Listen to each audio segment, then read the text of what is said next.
So, why are you a loser?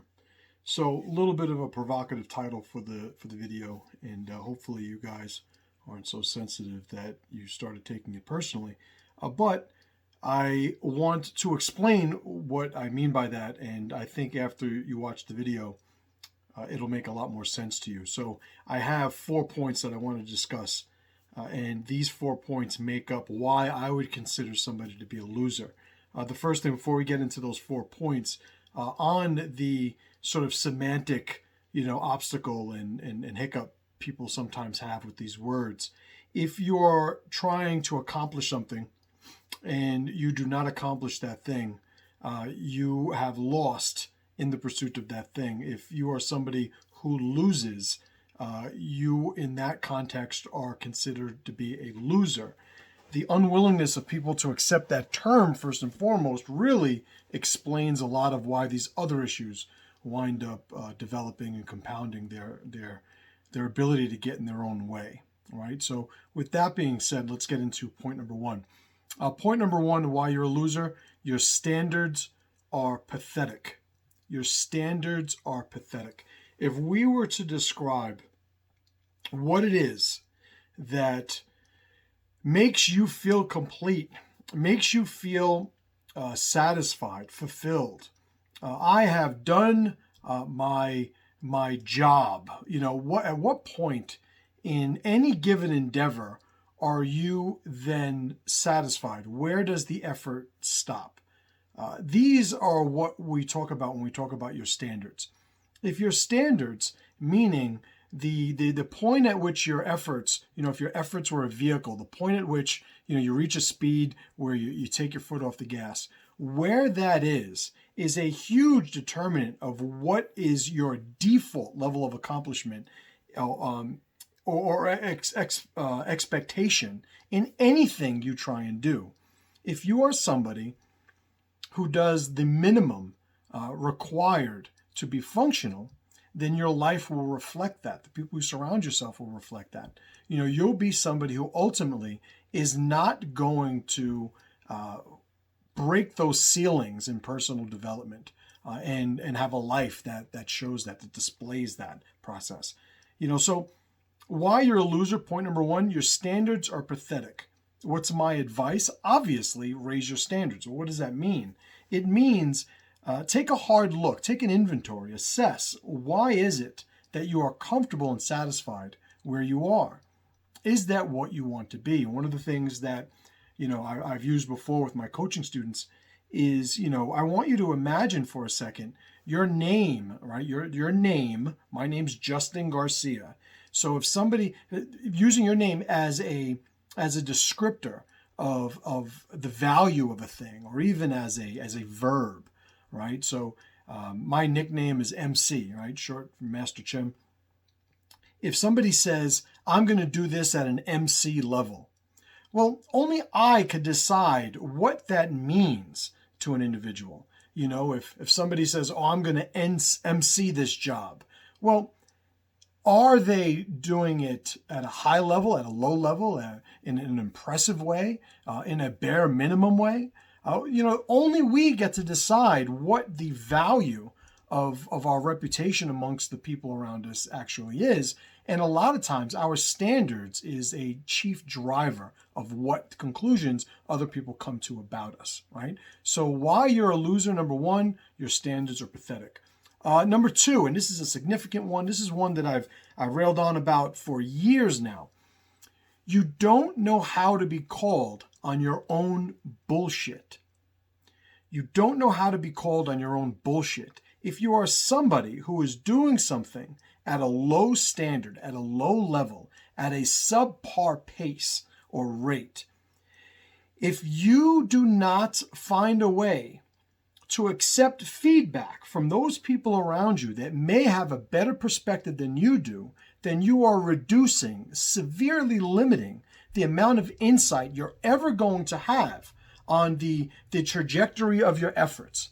How is it that you're supposed to know whether or not you're doing a great job, if you are limited only to your own perspective, when we know that we're never going to be aware of all the factors involved in anything in our lives, right? So if you're somebody who doesn't want to be a loser, the implication in that, right, the presumption is, well, I am going to participate externally in the real world, right? We're not talking about some sort of internal struggle in this video. We're talking about your ability to make the rubber meet the road in your life. And point two, you don't even know how to be called in your own bullshit. It doesn't mean that, hey, you got to accept disrespect and insults from these other people. Like, that's a waste of time. There's a certain point when you develop yourself at a level of performance, right? The people I would consider to be high performers. I consider myself to be a high performer. And I say that out loud, even because that is placing pressure and expectation on my standards to maintain that, right? So if you're somebody who's a high performer, you're not distracted in your efforts when it comes to the feedback from people who don't matter. But one of the things that goes along with that is, as a high performer, you are keenly, powerfully engaged and connected to the feedback loop that's presented and maintained by people you actually trust and that people you know that care about you.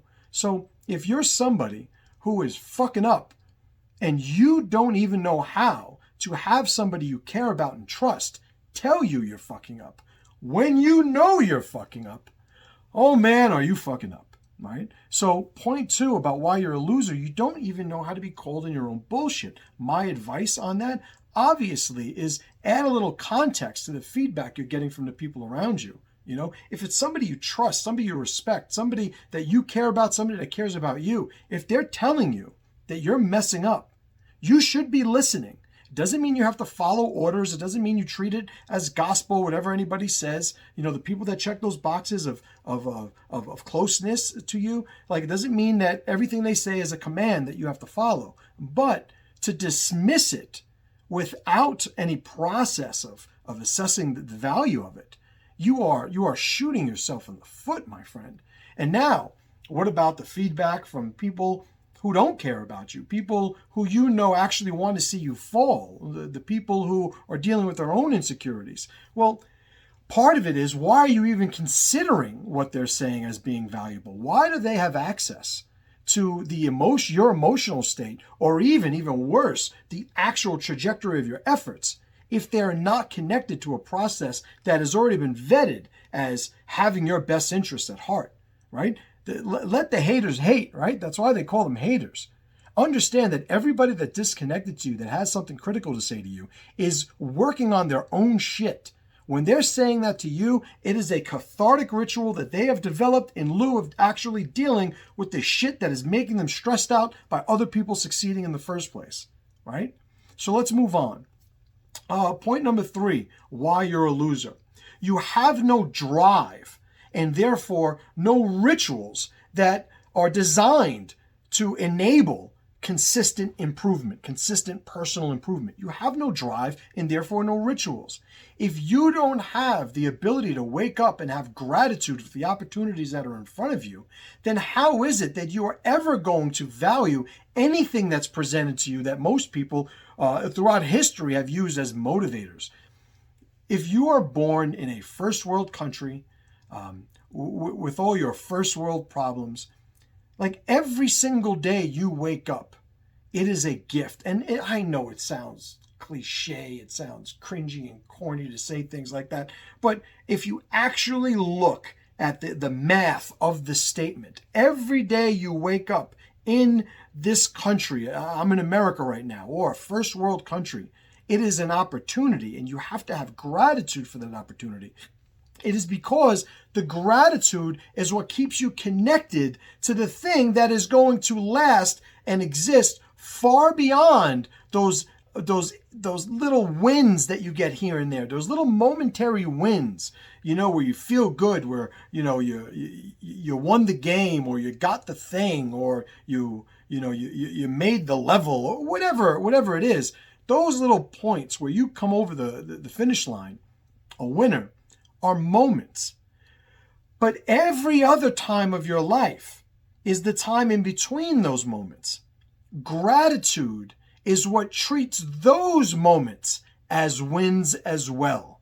Every single time you wake up in the first world with all the opportunities that are afforded to you, you didn't do anything necessarily to earn those opportunities, which is why we're grateful for them. It's almost like you are the recipient of a reward for a competition that you never had to compete in. That's what opportunities are for an individual. So we should always maintain a gratitude for those opportunities, because if we don't, what's the opposite of having that type of mindset? Entitlement. And when you're entitled, you think that you're supposed to be getting these wins without any efforts, and you don't even have gratitude for them. It's almost like the universe is in debt to you, right? And you want to find a great way to sabotage your drive? Start thinking that everything and everybody around you owes you something before you've ever done a thing, right? Great way to sabotage, your ability to create that momentum in the first place. And the other side of that is, without the drive to do the things, the rituals can never become habituated. They can never become the habits that sort of carry your efforts consistently in one direction long enough to actually make yourself half worth the shit. Why are you always losing? Because you don't have the drive. Probably because you don't have any gratitude, and you don't have the rituals that those drives use to become the habits that build the man. Number 4, why you lose. You're a warrior in a tribe of losers. Now, a little Tribalnomics lingo here. You're a warrior in a tribe of losers. So let's talk about a tribe. What is a tribe? It's just a sort of collective group of identities that have joined together because they think that together they're able to accomplish something of value that they may not be able to accomplish by themselves, right? So we have a tribe, and you're a warrior in this tribe. But what is the function of the warrior? The function of the warrior is the individual who looks at those forces that would do the tribe's mission harm, and the warrior places himself right in between that threat and the tribe itself. But here's the thing. If you're a warrior for a tribe of losers, what that means is anybody who is trying to sabotage your loser ways, your tribe's loser ways, is going to be met with conflict. If you're somebody who is so accustomed to doing things at a low level, without any standards, without any gratitude, without any form of criticism, available, if you're somebody who's used to that, and you become a warrior for a group of people who are like that, then absolutely anybody that comes with any help, you are going to meet them with conflict. That means you are fighting the people who are trying to help you. You are fighting the rituals that are designed to help you. You are fighting the habits that are capable of building you into the man you're supposed to be. And I say supposed to because, listen, you are the last link in a long line, a long chain of people who have been crushing it since the beginning of man. If you're the person that just thinks all of a sudden, yeah, I don't have to do anything, that's fine. Do what you got to do. But don't think that there shouldn't be an obligation to, that's based in gratitude for the opportunities that not only the universe gives you moment to moment, but that everybody that came before you, the lives that they lived in order for you to be here. I'm not so eager to dismiss the value of that, right? So what's my advice where this is concerned? Well, the old adage is, hey, you hang around 9 losers, you'll be the 10th. And there's a whole slew of different, sayings that speak to that concept. My thing is, if you're somebody who is the strongest person in the room, there's no pressure. One of my sayings, no pressure, no power. You have to constantly find a way to pressurize yourself so that the tools, the skills, the ability that you gain to overcome that pressure contributes to the growth of you as an individual. Well, the people you surround yourself with are not immune to that. These people are also factors that could either pressure you to become better or pull you into the depths of mediocrity, right? You don't want, and this is still point 4 I'm speaking on, you don't want to be a defender of your mediocrity. You don't want to be the person who argues the value of being normal when normal is average, right? When normal is the thing that people could do at default, right? So let me review the 4 things why you're a loser. Number 1, your standards are pathetic. Your standards are pathetic. Number 2, you don't even know how to be called on your own bullshit. You don't even know how to be called on it. Number 3, you have no drive, probably because of no gratitude, and therefore no rituals and habits as a result of that. Nothing in who you are from day to day builds you into the man you claim to want to be.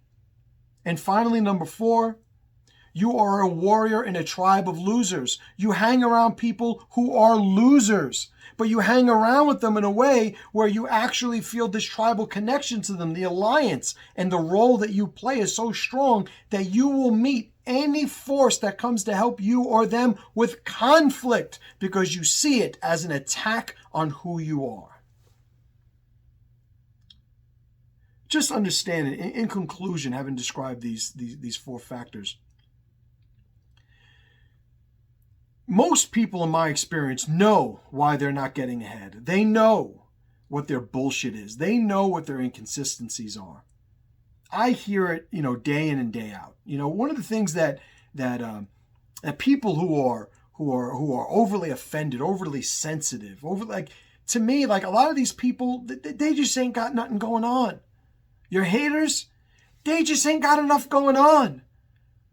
Because I have resided in every level of this spectrum that I'm describing, of being a fucking loser to being a high performer. I've been at every single rung on that ladder. And I will tell you right now, I don't have time to pay attention to the people that want to criticize me. What the fuck are they doing for me? And I would share that message with you. If you are getting offended by people who are not connected to you, you do not have enough shit going in your life. You do not have enough things on your plate. You have too much time. And you are choosing to use that time to create this artificial significance and certainty. It's almost like this narcissism for losers, where you can't believe that this person that you never fucking met, that you'll never meet in your life, that exists as a couple of lighted pixels on your fucking screen, why you can't believe that this person would say such things to you. They didn't say it, they wrote it down. You didn't hear it, you read it. Like you're creating this drama. Everybody wants to be in a soap opera. Everybody wants to be a character in a soap opera when they have nothing going on. Why do you have so much time for all of this distraction? I'm going to leave it there. I hope you appreciated these 4 points. If you agree, do me a favor. Comment. Let me know. If you disagree with me, please comment and I'll let you know why you're wrong. But guys, this is so much of this is not fucking rocket science, man. It is not rocket science. Create some fucking standards, create some codes for yourself, and start living them consistently. Or don't. It's up to you. I appreciate you guys. Either way, pressure to power.